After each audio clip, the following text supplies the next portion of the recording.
আজকের ক্লাসে আলোচনা করব রায় মার্টিন প্রশ্নবিচিত্রা 2024 কি ক্লাস 8-এ। তোমরা দেখতে পেয়েছো, তোমাদের সামনে বইটা নিয়ে রেখে দিয়েছি। ক্লাস 8-এর ইতিহাসে দ্বিতীয় শ্রেণীর পরীক্ষার সমস্ত ছোট প্রশ্ন।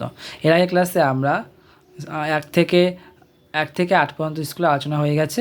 আজকে আলোচনা করবো আমরা 9 এবং 10 নম্বর স্কুল। চলো শুরু করছি আজকের ভিডিওটা।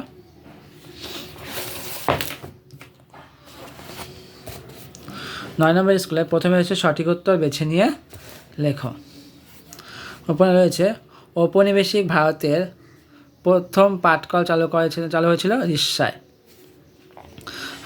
সতীদাহ প্রথা রদ আইন পাশ করেন উইলিয়াম বেন্টিং। হুল শব্দের অর্থ বিদ্রোহ।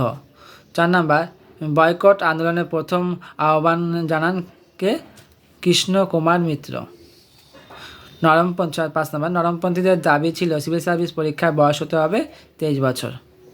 এবার 2 প্রশ্ন তোমরা দেখে নিই। 2 প্রথমে 1 নম্বর রয়েছে অবয়ব কি?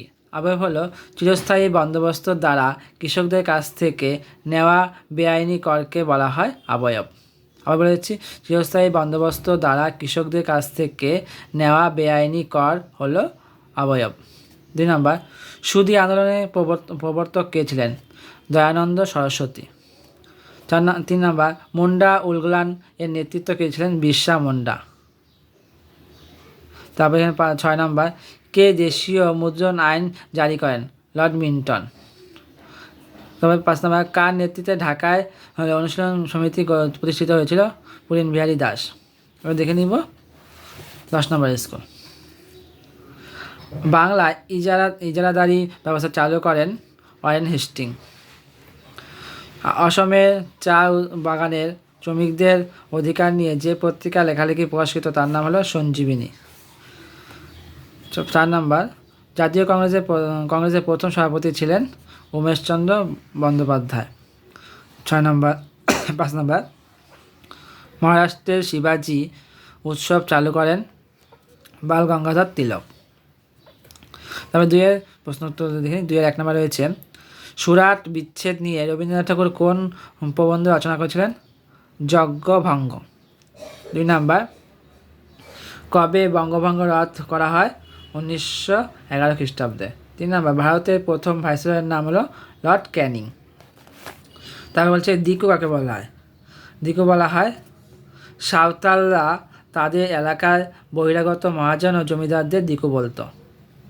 সাঁওতালরা তাদের এলাকার বহিরাগত মহাজন ও জমিদারদের দিকু বলতো। 5 নম্বর কত খ্রিস্টাব্দে স্বামী বিবেকানন্দ শিকাগো ধর্ম সম্মেলনে যোগদান করেছিল? 1893 খ্রিস্টাব্দে। এখানে তবে ঠিক ভুল লিখতে বলছে। 3 দেখো, দেখে নাও। কলকাতা আত্মীয় সভা প্রতিষ্ঠা করেন রামমোহন রায়। এগুলো ঠিক। তারপরে 1856 খ্রিস্টাব্দে হিন্দু পুনর্বিবাহ আইন জারি করা হয়, এটাও ঠিক। নীল বিদ্রোহ ছিল মাদ্রাসে, এটা ভুল। যুগান্তর পত্রিকা হয়ে উঠেছিল বাংলা বিপ্লবী আন্দোলনের মুখপাত্র, এটা ঠিক। এরপরে দেখো কে কবে বাংলায় বিভাজন পরিকল্পনা ঘোষণা করেছিল? 1905 খ্রিস্টাব্দে লর্ড কার্জন 19 জুলাই বাংলা বিভাজন পরিকল্পনা করেছিল। আর কবে এটি বাস্তবায়িত? এটি বাস্তবায়িত 1905 খ্রিস্টাব্দে 16 অক্টোবর।